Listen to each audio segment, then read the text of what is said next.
começar. Pronto. Pronto, a gente está ao vivo no Facebook.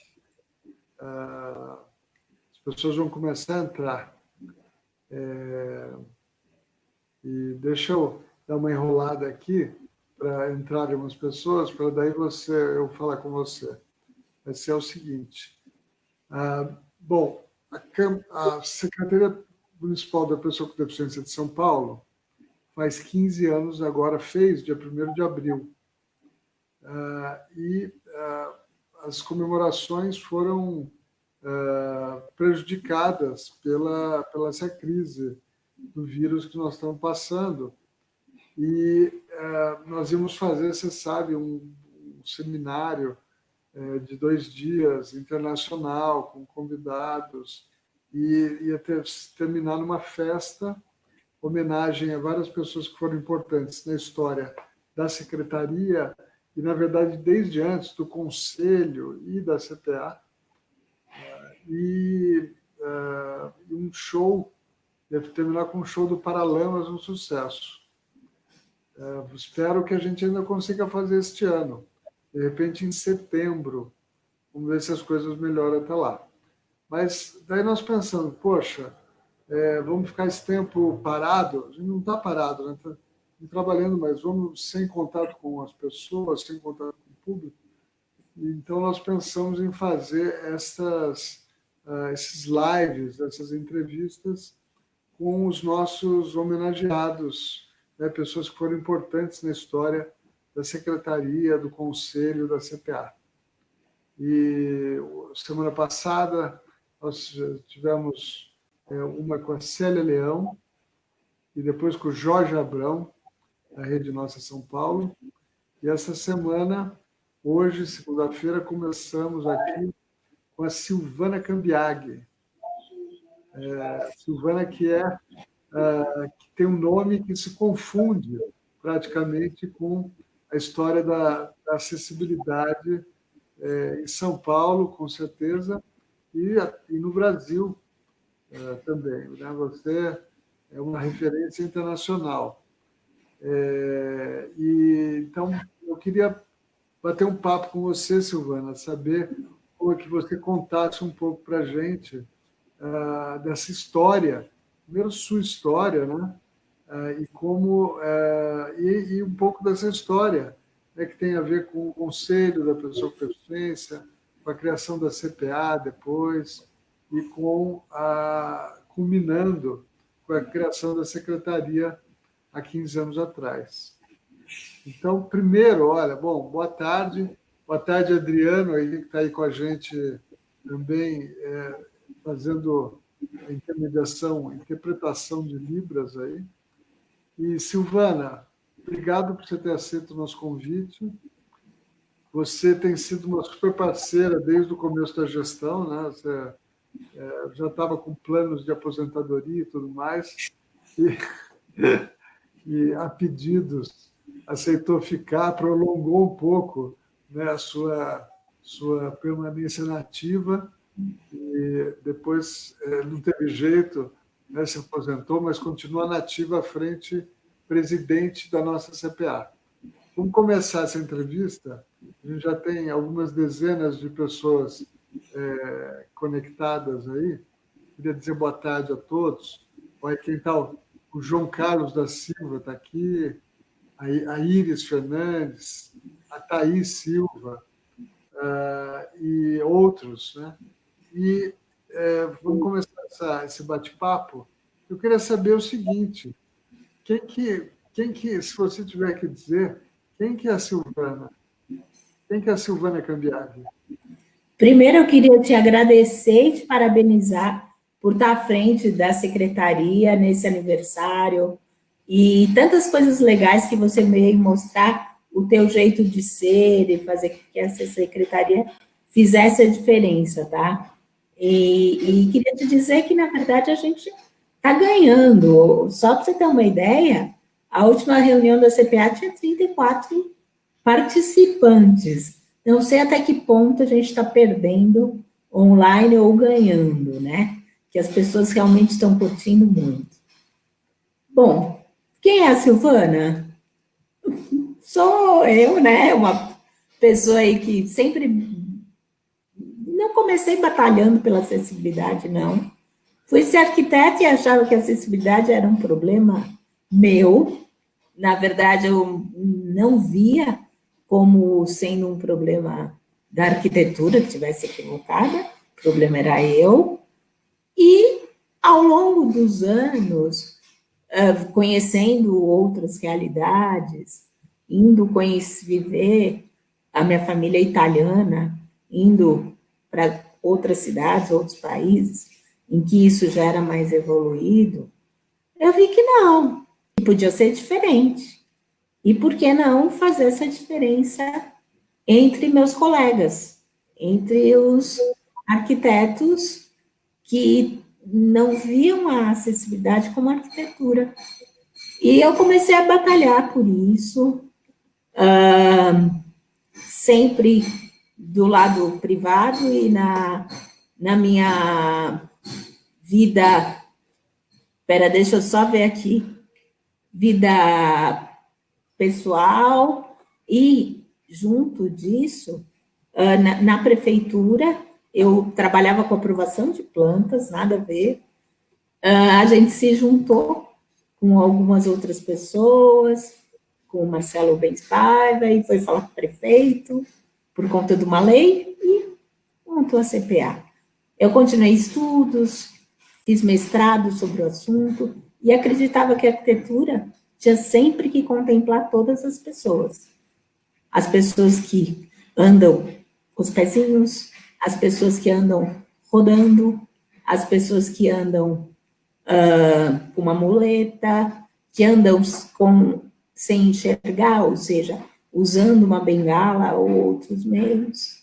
E sempre acreditei que, se você tem um diploma para ser arquiteto, você tem que conhecer todos os seus atores, que é para que eu estou construindo o mundo e as cidades? Não é para uma parcela, é para todo mundo. E sempre batalhei muito por isso. Quando você se formou? Ixi, eu me formei em 83. Eu sou de uma época que não existia. Zero acessibilidade, né? Zero acessibilidade. Zero, imagina. Gente, quando eu estava na faculdade, Cid, acredite você que, quando eu estava no terceiro para o quarto ano, fizeram uma faculdade nova, tá? Ela era naturalmente acessível, em Guarulhos, fez na Farias Brito, eu estudei. Fizeram uma faculdade nova, com um arquiteto famosíssimo, sem acessibilidade. Não havia, e não tinha nem Constituição para garantir direitos. Eu falo que eu sempre, se tiver algum colega me escutando, que eu divido o meu diploma com os meus colegas. Que eu não parei a faculdade, porque eles me carregaram durante 2 anos, 4 andares, porque o ateliê era lá em cima, e embaixo era pilotinho. Tudo bem que eu era magrinha, bonitinha, né, assim. Mas meu colega que andava de muleta, Valério, que também tinha tido pólio, ele parou e nunca mais terminou, e nunca mais. Então, que diferença que faz a acessibilidade para a vida das pessoas? Eu acho que quem faz um projeto de acessibilidade nem se toca, que ele está tolhendo a vida de muita gente.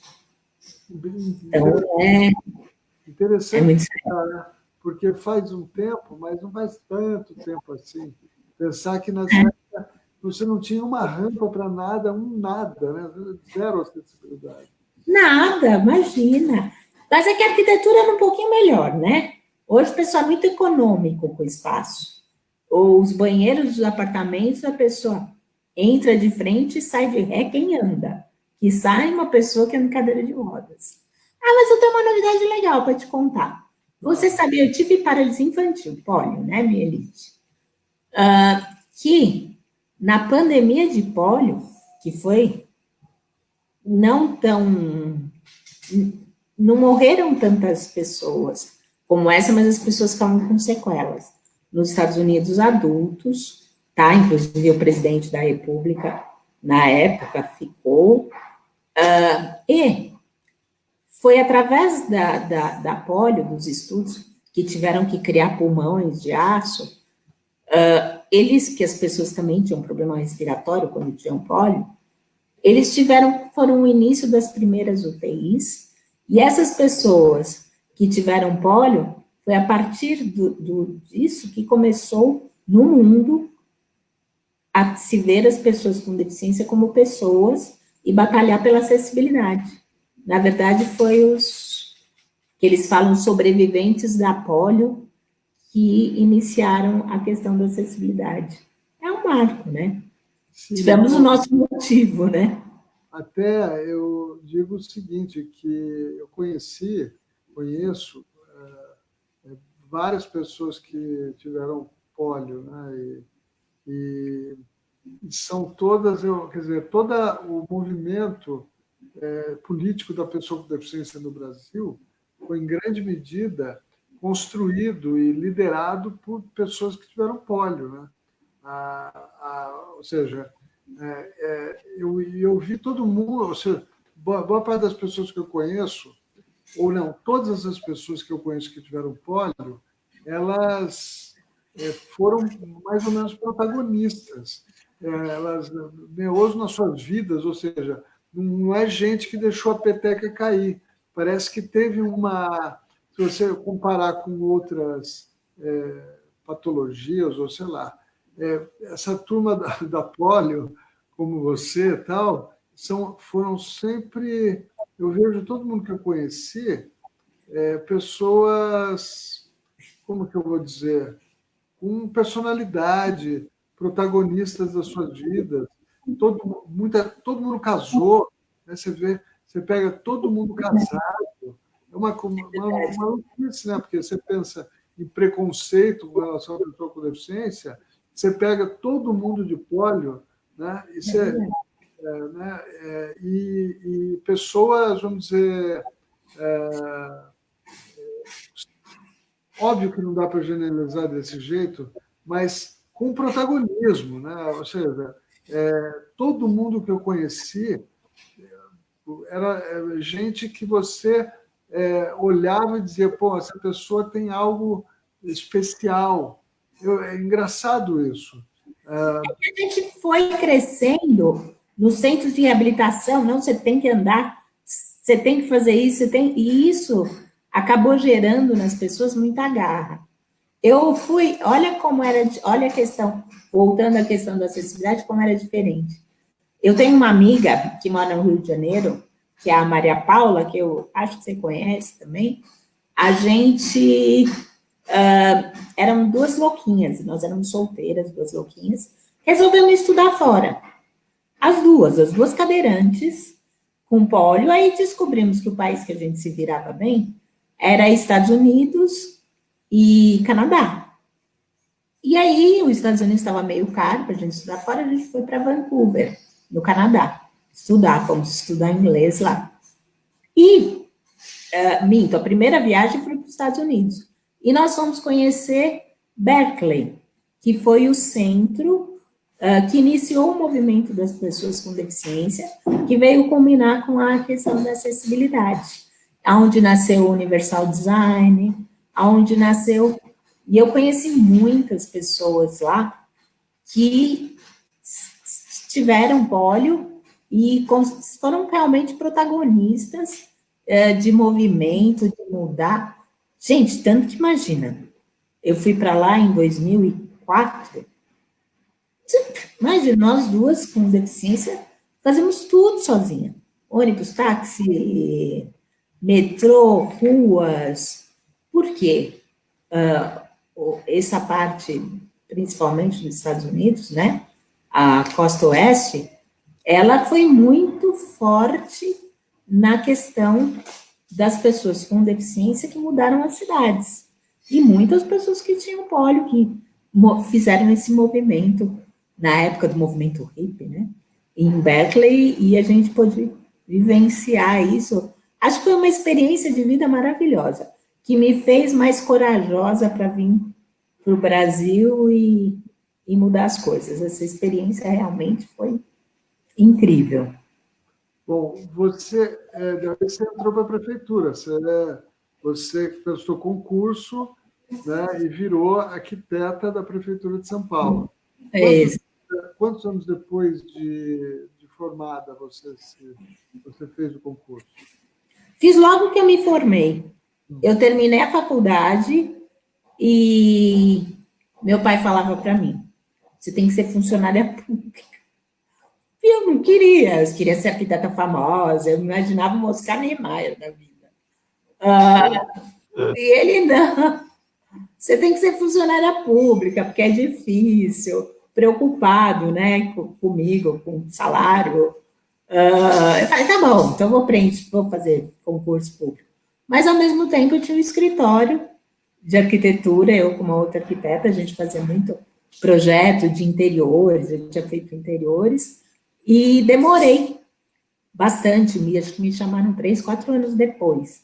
Eu entrei na prefeitura e já tinha uns 6, 7 anos de formada, e já atuando, mas não como emprego, viu? Emprego ninguém queria saber de me empregar, não.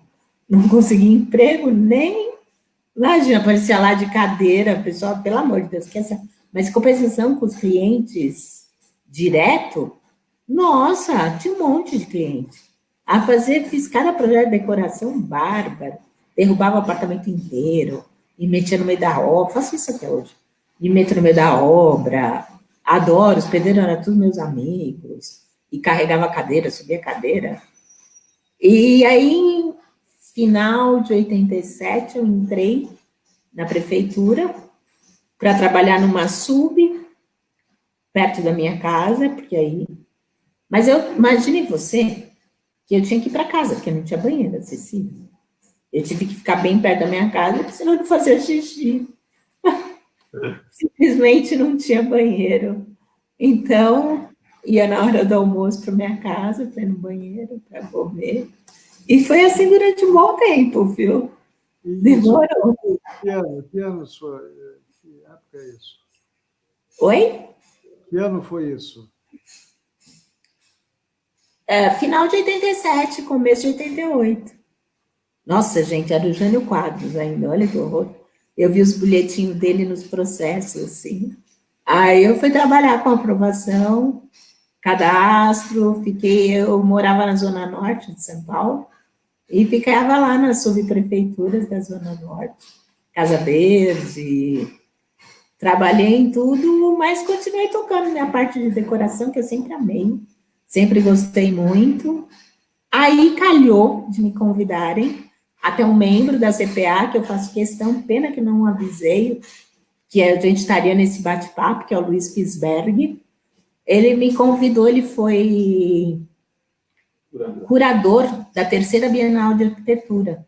E ele já tinha me ouvido batalhando pela acessibilidade e tal.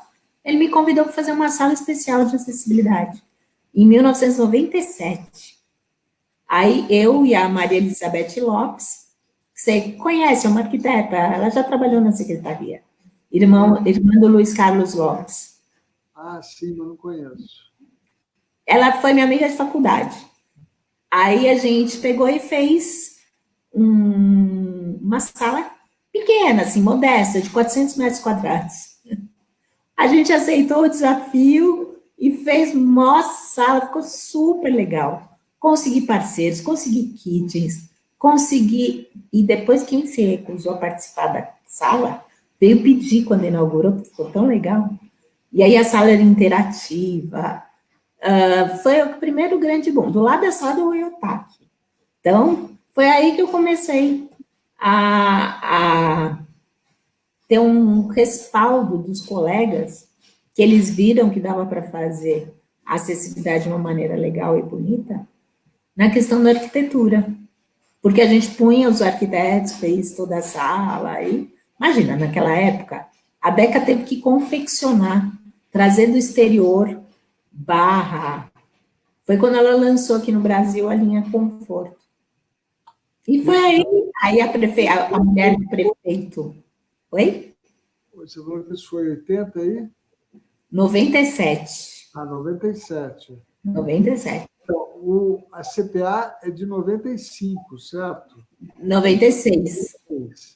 Conta um pouco da CPA, quer dizer, conta um pouco melhor, porque as pessoas sabem né? Eu mesmo, algumas pinceladas da história. Mas conta como é que foi né, quanto demorou, quando começaram as conversas, quanto isso demorou para vingar, como é que foi o começo? Olha, a CPA foi o seguinte: a gente fazia parte de uma ONG que chamava Centro de Vida Independente, que é o que tem em Berkeley, que é o Independent Living Center. Na verdade, o presidente na época era o Marcelo Rubens Paiva, o Edson, o Ricardo Rodiche, a Sandra. A gente era um grupo de amigos com deficiência que queria mostrar que se podia batalhar pelas necessidades das pessoas com deficiência, sendo protagonista, não entidade, quer dizer, não para, né? E começamos a montar essa ONG nos moldes do Rio de Janeiro, CVI do Rio, que é a Rosângela Berkeley, que faz essa parte, fazia, né, lá. Aí, desculpe, aí é o sobrenome dela. Enfim, aí tinha uma lei na cidade de São Paulo, que era a 11345, que foi lançada em 1993. Eu digo que essa lei, acho que saiu por engano. Ela dizia o seguinte, que os imóveis com mais de 100 pessoas, restaurantes, bares, lanchonetes e locais de reunião com mais de 600, tinham que ser acessíveis, independente de quando fossem construídos. Tinham prazo de 3 anos para ser acessíveis e todos os novos tinham que ser acessíveis quando fosse com essas características. Putz, passou 3 anos, nada aconteceu, né? Aí o Marcelo, e tinha um outro também integrante, que era o Caio Leonardo. Ele é um advogado bem legal. Ele é da minha turma de faculdade. Ah, é? Não, na verdade, não é da minha turma. Ele era uma turma antes, daí ele quebrou o pescoço, ele ficou 1 ano fora, ele voltou para depois. Ele é meu amigo do Facebook ainda. Ah. Ele é foi muito importante nessa época. Aí, esse grupo de amigos, né, a gente percebeu que não estava sendo feito, e o Marcelo falou, então eu vou mandar um fax para o prefeito, era tão chique, cobrando por que a prefeitura não está fazendo nada. Aí ele mandou um fax. Aí o prefeito ligou para ele. Chegou e falou, você tem razão.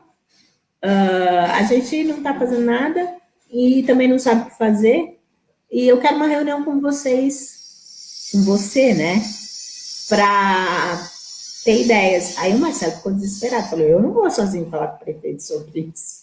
Aí juntamos todos e fomos conversar com o prefeito, e o prefeito ouviu a gente, falou, o problema é esse, os problemas, quais problemas tem? Falamos tudo. Ele falou, então a gente precisa fazer alguma coisa, só que eu não sei o que fazer.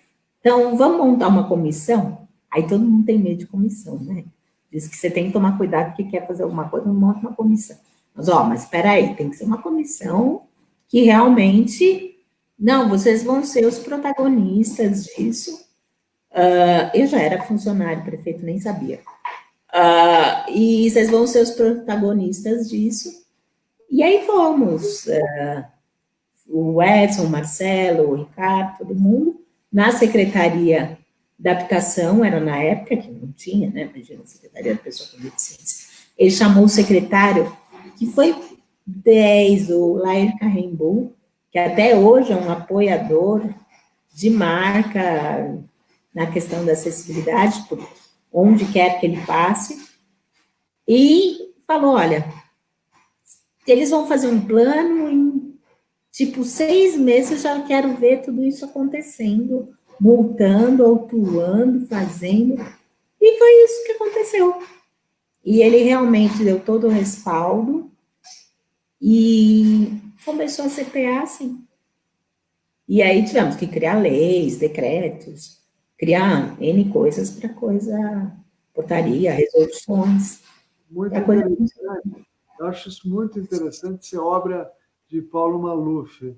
É bem emblemático desse Mas ele foi muito apoiador nessa época. Não.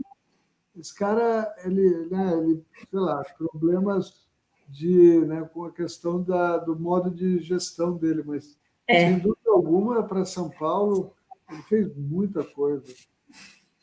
Ele faz, né? Como é que é? Ele faz. E é um cara que cobra muito para que os secretários fizessem. E também eu sinto bastante envolvimento do próprio Lair, que realmente deu um. Bom, todos, na verdade. O pessoal de Contru logo começou com a gente, que hoje é Seguro. Enfim. E aí isso criou um nome para CPA, né? Porque todo mundo esperava uma resposta. Queria ver. E era tipo assim, fazer blitz em shopping, blitz em... A gente fechou cinema. Ai, a gente... assim, eu queria realmente marcar que estava atendendo a lei. Foi bem... Me diz uma coisa, nessa época, 86, certo? Você falou, não, 96. 96. 96 que tinha no Brasil, em termos de órgãos responsáveis por acessibilidade e inclusão, só tinha a CORD, né, a coordenação, que era a Coordenadoria Nacional da Pessoa com Deficiência, não é isso? A CORD e o CONAD já tinha ou não tinha? CONAD. CONAD eu não lembro. Eu lembro da CORD, que foi um dos lugares que eu pedi patrocínio e que deu para a sala de acessibilidade. Eu tenho até um vídeo que foi feito, patrocinado pela CORD, e eles também davam mais recursos para projetos de acessibilidade. Eles não faziam tanto, eles mais financiavam projetos.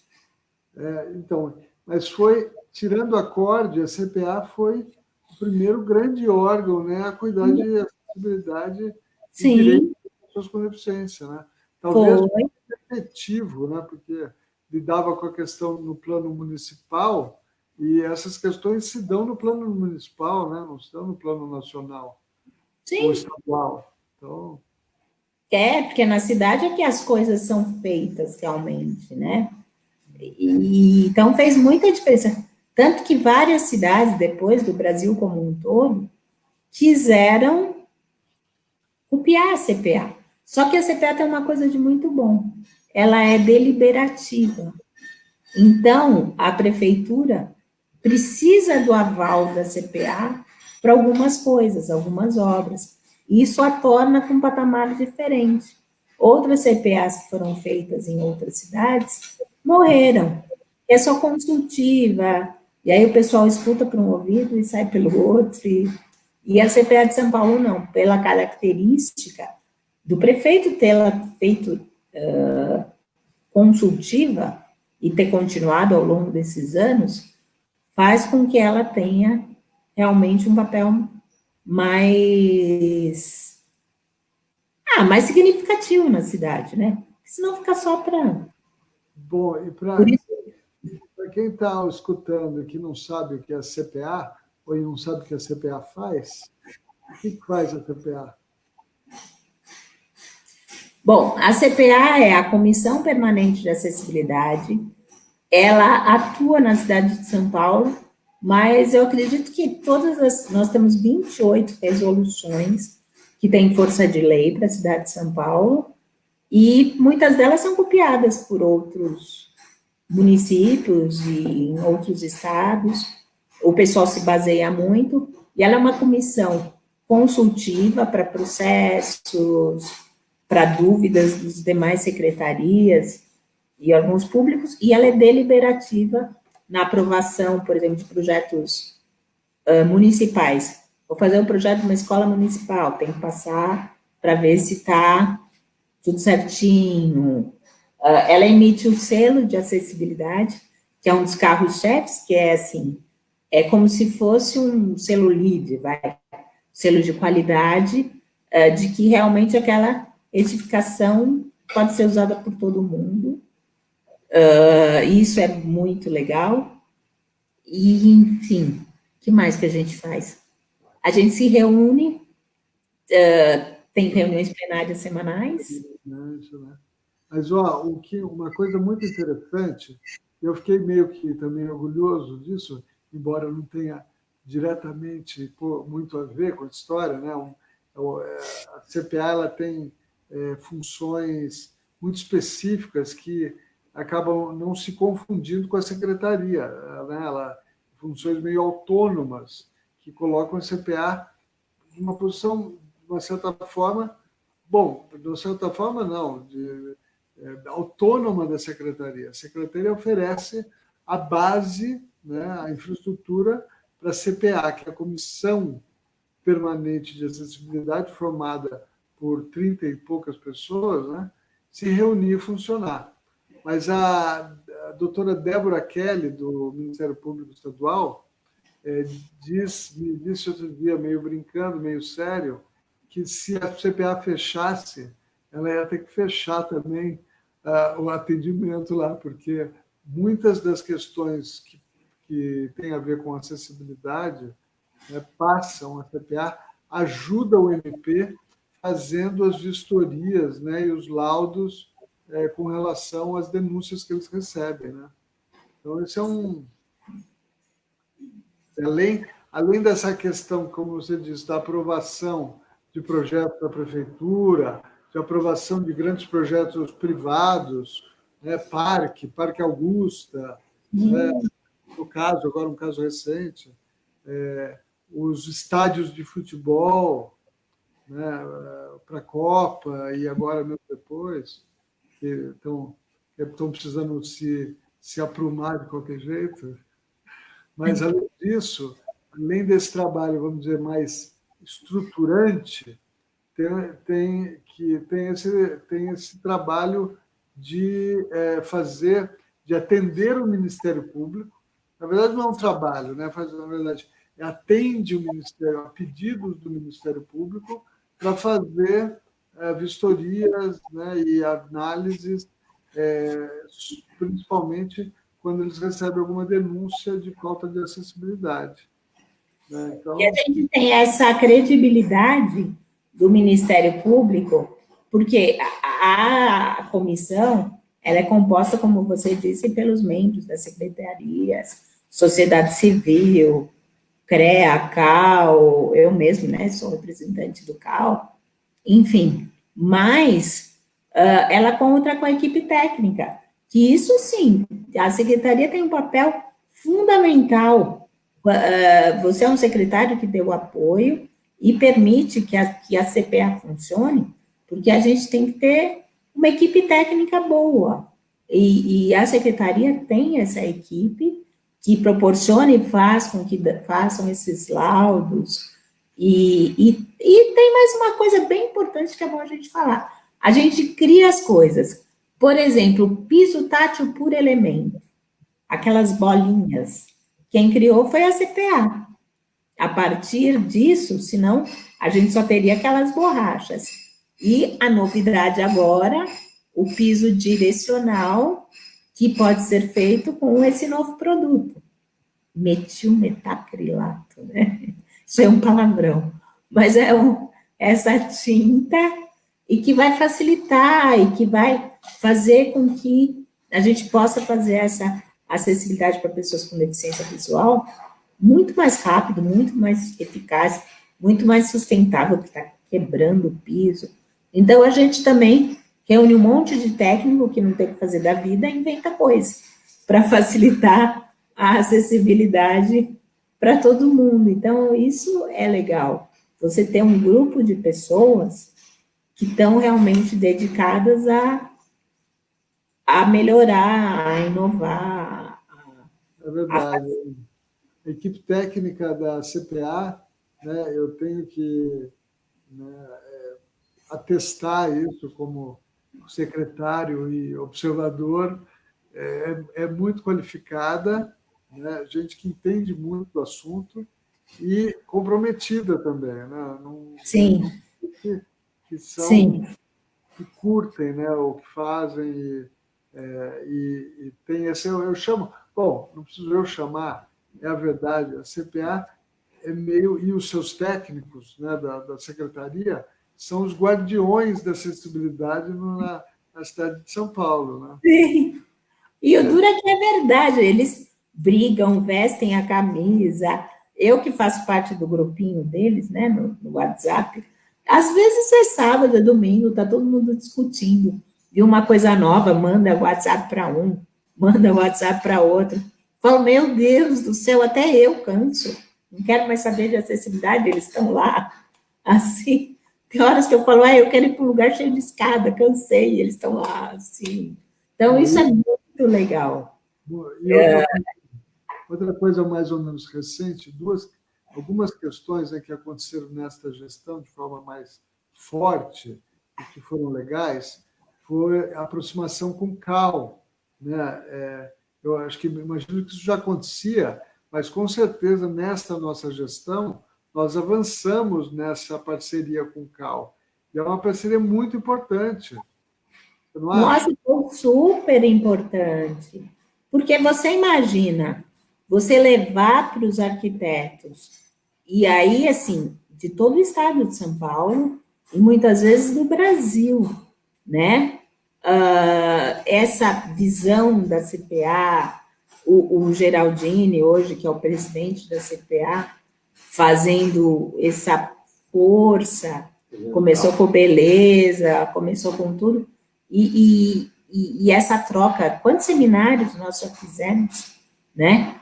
E trouxemos pessoas da Espanha, brasileiros interessantíssimos, o Marcelo Pinto Guimarães, de Minas Gerais, ou a Regina Cohen, do Rio.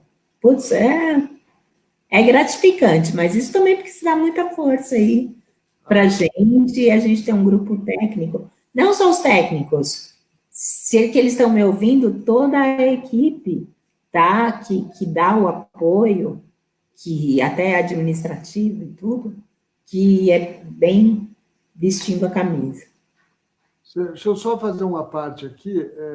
Eu sei, Cissa, por favor, escreva aí nas notas que a gente não está, que a gente está procurando o aplicativo com legenda, porque a gente recebe mesmo reclamações, viu, Silvana, de pessoas, de pessoas com deficiência auditiva que não sabem Libras, né, que são, na verdade, sabem português. E tem uma cobrança, a gente está atrás. Talvez as próximas entrevistas a gente já faça com outro aplicativo que tem legenda. Essa ainda Sim. não. Mas eu quero que aí o pessoal que está, a Cissa, que é o pessoal da comunicação, que está nos escutando, poste aí uma mensagem explicando, né, isso para quem não está nos ouvindo e não está entendendo Libras também, então não está conseguindo participar. Bom, Eu até lembrei de uma coisa que a gente não falou, que você trouxe a sua cara para a CPA na acessibilidade digital, assim, né? Com o certificado da acessibilidade digital. mas isso, olha, você sabe que foi um negócio muito legal, que eu estava no estado há muito tempo, alguns anos, né, desde que eu quebrei o pescoço, e lá eu tinha, na verdade, o doutor Pedro Machado, que é um procurador federal, chegou para mim um dia e falou: bom, como é que eu sei se um site é acessível ou não? Eu falei: você não vai saber, não tem, é difícil hoje. O ideal seria um selo. Então, e quando eu cheguei a assumir a pasta, já existia previsão legal sobre a criação do selo. Então, facilitou muito. Agora, o nosso desafio agora, Silvana, até a Mel está com esse desafio, precisando entregar para mim alguma visão sobre isso. É a questão da certificação, e eu acho que a CPA é ainda o guarda-chuva para se fazer isso, né? A CPA nasceu eminentemente arquitetônica, né? Depois a gente deu esse viés digital, embora ela já vinha fazendo alguma coisa digital antes também. E agora eu quero fazer o seguinte, e depende da CPA. eu quero certificar os nossos intérpretes de Libras. Então, nós queremos contratar, provavelmente, a Derdic, ou sei lá, uma outra entidade que se apresente na licitação ou no chamamento que nós fizemos, né, e ganhe. Né, então, essa entidade ou parceiro fará toda a questão prática, mas a certificação em si, ou seja, o diploma tem que ser dado pela CPA. Sim. E agora nós estamos estudando as modificações que a gente tem que fazer no decreto, ou portaria, ou que seja, para permitir que a gente certifique os intérpretes. O que eu quero? Por exemplo, o Adriano está aí, nós temos vários intérpretes lá na CIL, no call center da CIL. Todos os eventos da prefeitura atualmente têm intérpretes. Então, eu quero que todos esses intérpretes, para trabalhar para a prefeitura, sejam certificados. Sim. Isso é ótimo tanto para os intérpretes, porque eles se mostram sua qualificação, mas para o público, porque uma das questões que a gente sabe, né, que existe, a gente não sofre isso em São Paulo, porque os nossos intérpretes são legais, a gente está fazendo isso como um plus, mas é a questão de intérpretes que muitas vezes não têm a proficiência necessária para estar num evento público, né, um evento da prefeitura. Então, eu acho que esse é o que eu gostaria de fazer antes do final desta gestão, era na CPA, junto com a CPA, ou seja, sob o guarda-chuva da CPA, certificar os intérpretes. Né? Isso, legal isso, você não acha? É bom, é interessante. E eu acho que começa já, porque a gente já ministra cursos, não ministra de Libras, e isso ir crescendo cada vez mais, porque eu acho que a acessibilidade é tudo, né? A acessibilidade é todos os meios que as pessoas podem fazer, e isso sempre, você vê, todos os eventos nossos têm a audiodescrição, tem o intérprete de Libras, porque não adianta só você ter o espaço lá acessível, eu acho que isso, no início, bastava, né? Mas agora a gente vê a coisa de uma maneira mais ampla, que realmente tem que atender a todo mundo, e para isso, as pessoas têm que conseguir ver. Deixa eu te perguntar uma coisa. Diga. Nesses anos todos, onde você fez muita coisa, e muita coisa aconteceu, CPA, né, muitas coisas, muita água passou debaixo dessa ponte, né, conquistas enormes, né, de pensar que, quando você falou 80 e pouco, não tinha 0 rampa, e hoje nós estamos na cidade mais acessível do Brasil, quer dizer, tem as suas mazelas ainda, mas né, um avanço tremendo. Hoje tudo em São Paulo é acessível, assim. Óbvio, estou exagerando um pouco, mas as principais coisas, comércio, teatro, cinema, museus, blá, blá, blá, blá. Bom, então muita coisa aconteceu, e muita coisa aconteceu sob influência sua, inclusive, da CPA, em função do trabalho que vocês vão fazendo. Então, é para a gente bater palma e ficar contente de tudo isso que aconteceu. Mas, por outro lado, o que ainda chateia você? O que você não fez? O que você não conseguiu? O que está aí na sua listinha ainda de coisas... Olha, o último grande desafio era a questão da acessibilidade das unidades residenciais, que eu acho que esse decreto que saiu no começo do ano melhorou, ainda talvez vamos ver como isso vai se desdobrar na realidade, nos prédios, né? Que eu acho que as pessoas estão tendo muita dificuldade de morar com qualidade, então eu realmente acredito que esse decreto venha trazer um pouco de qualidade de vida para todo mundo na moradia, principalmente agora que nós estamos em casa, né? acho que cada um vai repensar bem mais a sua maneira de morar, para que todos consigam morar com qualidade. E, assim, um dos desafios que eu acho que o prefeito até pegou agora, mas também precisa da participação de todos, é a questão da acessibilidade urbana, né? Que a gente ainda tem. Você pega a cidade como São Paulo, com uma topografia muito acidentada, feita sem um planejamento urbano, cada um fazendo do jeito que dá na telha, tomando conta da sua calçada, sem se preocupar. Realmente, eu acho que um desafio que me pega, que eu acho que a gente ainda tem que atuar bastante, é a questão da acessibilidade urbana, até mesmo com grandes projetos urbanos, qualificando e melhorando as ruas, que eu acho que mudou um pouco esse conceito nesses últimos anos. E para uma cidade mudar e pensar mais no pedestre, em quem roda, é o que mais demora, porque é muito grande. A calçada é uma terra meio sem dono, né? Porque a prefeitura não tem tanta incidência, enfim, são várias leis que. Então, ao meu ver, ainda a gente precisa pensar nisso, tá? Precisa realmente, eu acho que isso já vem mudando com o tempo, principalmente fiquei muito feliz nessa atuação conjunta do CAL, é mudar a cabeça dos próprios arquitetos, porque para as coisas já nascerem legais e boas para todo mundo. Então, acho que também o legal são os cursos que também a gente dá na CPA, que faz essa diferença em N coisas. Mas eu acho que essa acessibilidade urbana, a gente está comprando essa ideia, mas acho que vale a pena investir, não sei. Tem, não, tem.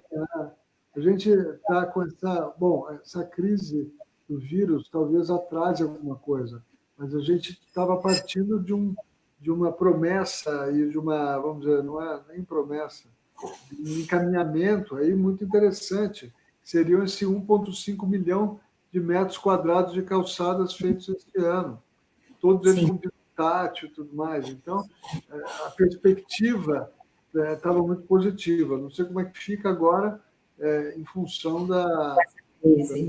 dessa crise.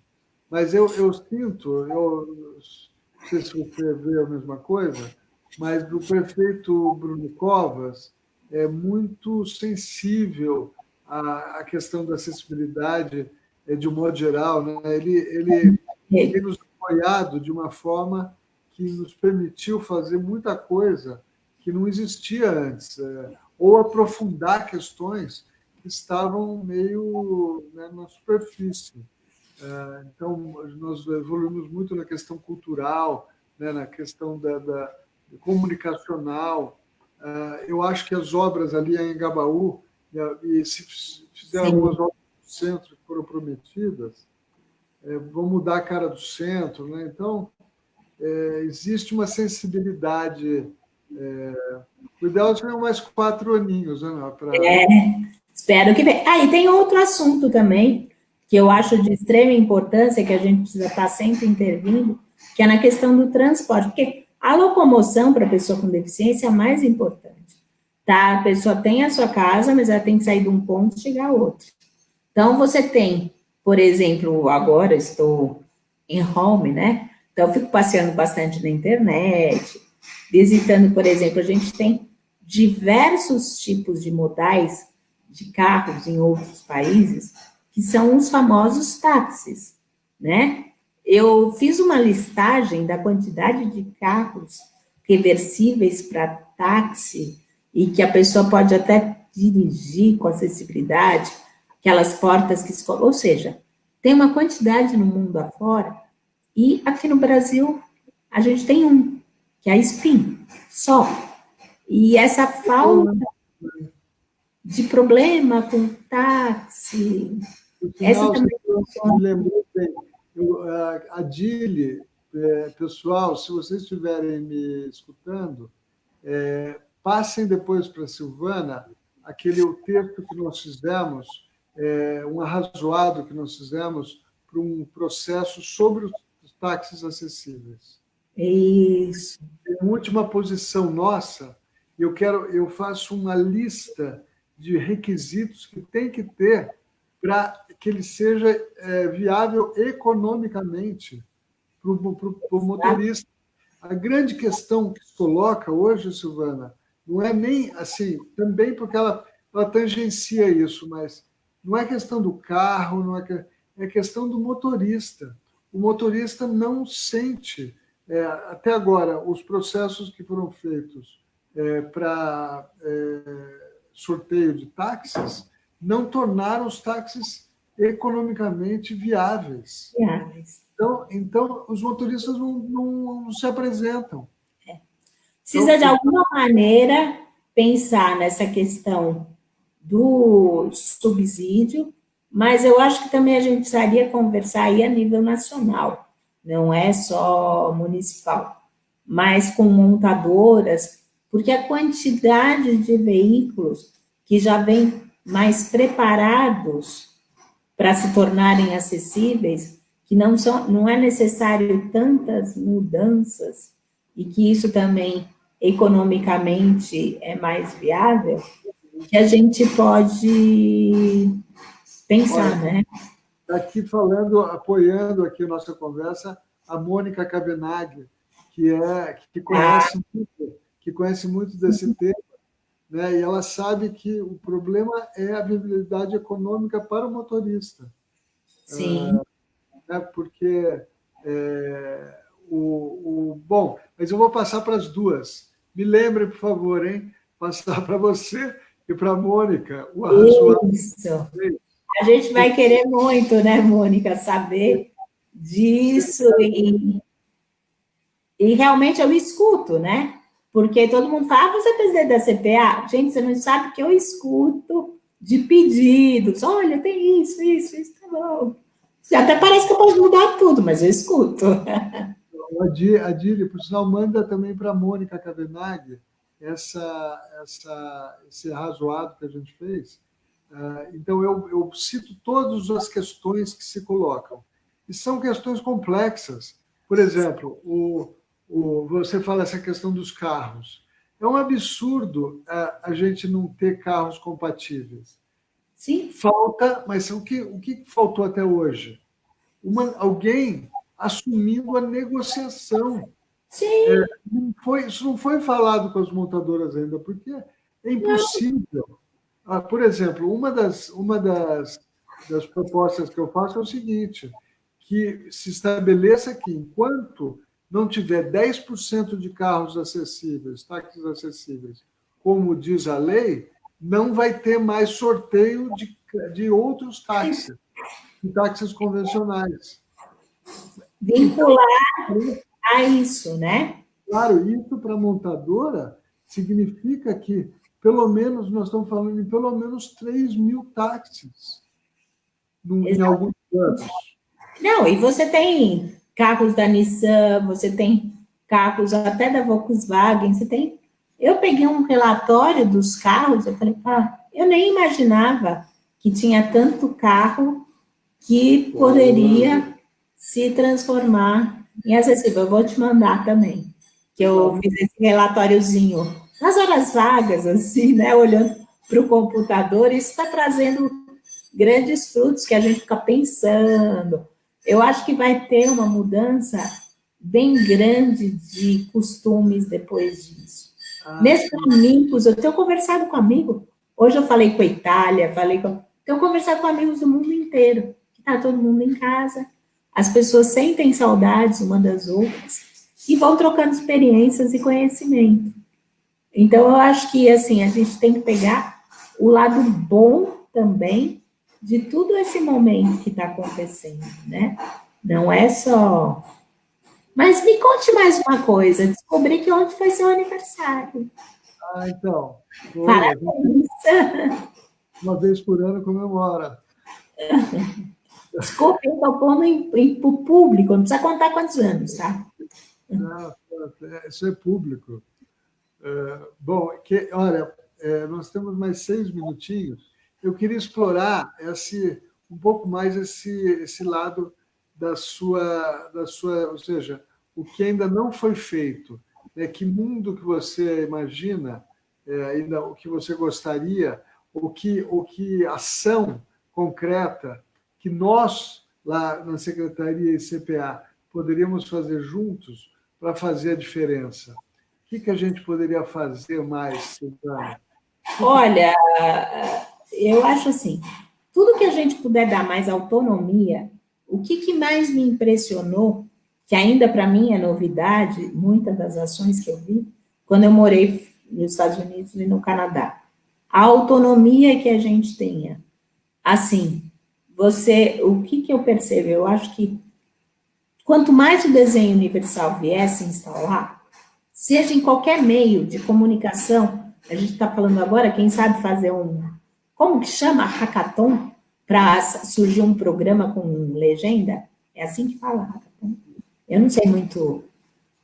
Desde programas de computadores, com legenda, até você poder sair de casa e conseguir entrar, por exemplo, no metrô com facilidade. Eu vejo ainda tudo, quando é para pessoa com deficiência, é especial, é separado, você tem que estar acompanhado com uma pessoa, é tudo ainda um pouco precário, não faz parte, por exemplo, eu para entrar numa entrada acessível do metrô, perto da minha casa, eu tenho que andar 1 quilômetro quase. Então, o que eu sinto falta? Da gente realmente inserir o desenho universal mais nas coisas normais, em tudo que Olha, faz. então, deixa eu fazer um desafio para você. Antes de mais nada, eu vou falar aqui um oi para o que está falando um oi para a gente, o Bruno Mafuz, o Luiz Bósio, né? Tá cheio de gente aqui, cheio de amigos acompanhando. Mas é o seguinte, vamos criar, a gente está agora abrindo uma frente na BNT para criar a norma brasileira de acessibilidade digital. Sim. Vamos fazer a norma de desenho universal, porque está faltando isso. Para o desenho universal está faltando uma norma, porque hoje é conceitual, está precisando ser legal. Mas deixa eu até contar para você, isso não tem nem norma internacional ainda. Eu Tá? sei, eu sei. O pessoal que eu tenho em contato nos Estados Unidos, eu sou instrutora da BNT, né? Também estou lá falando com eles, tudo. E, assim, o pessoal do Centro de Design, Universal Design, eles estão batalhando e realmente a gente tem que fazer essa norma e tem que criar procedimentos, por exemplo. A prefeitura incluir em todos os seus... É tão difícil, né? O que eu sinto é assim, é que a gente tem que deixar a coisa... Eu não sei se eu soubesse a ação, acho que eu já tinha feito, né? Mas que realmente pudesse, eu acho que instrumentalizando, por exemplo, há um tempo atrás, você tinha que ter o Atende, que era uma coisa especial para pessoa com deficiência. Ainda precisa, para muitos casos, mas com o aumento dos ônibus acessíveis, eles sendo de piso baixo, que a Prefeitura de São Paulo deu bastante força nisso, só fica específico para os casos que precisam. Então, assim, quanto mais a gente incluir as pessoas em todos os projetos, mas eu acho que a gente tem que batalhar, sim, para criar normas, criar tudo isso para melhorar, que a acessibilidade seja para todo mundo mesmo, e fácil, tipo assim, sem complicar muito. E pronto. Acabou. E acabou. Bom, olha, Silvana, muito obrigado. De novo, a gente abriu esse espaço aqui para, durante essa crise, a gente continuar gerando conhecimento, gerando informação, falando com os amigos, recebendo os amigos no chat. Você tem uma grande oportunidade agora, terminando, de entrar no chat e bater papo com, ou seja, ver as respostas, ver o que veio de provocação e dar né, e falar um oi para as pessoas. Mas agradeço muito você é uma referência para mim e para um montão de gente. Obrigado por esse bate-papo e estamos juntos. Eu que agradeço, Cid, parabéns por esses 15 anos na frente, aí agora da secretaria, e pela tua cara que você tem dado a tudo isso. Muita garra, muita força. Sucesso. Aí, obrigado. Tchau. Tchau, pessoal. Olha, amanhã tem mais. Confirmem o horário aí nas redes sociais. Essa semana inteira tem, nós vamos ter todos os dias, né, daqui para frente, até esgotar as nossas homenagens. Então, é um espaço que está sendo muito legal, muito com coisas novas, novidades, coisas interessantes, muito bacana. Agradeço todo mundo que estava presente. É isso aí. Um beijão, Silvana. Obrigado, Tchau. Adriano. Obrigado, Tchau. Adriano. Até a próxima. Tchau, Silvana. Obrigado. Tchau.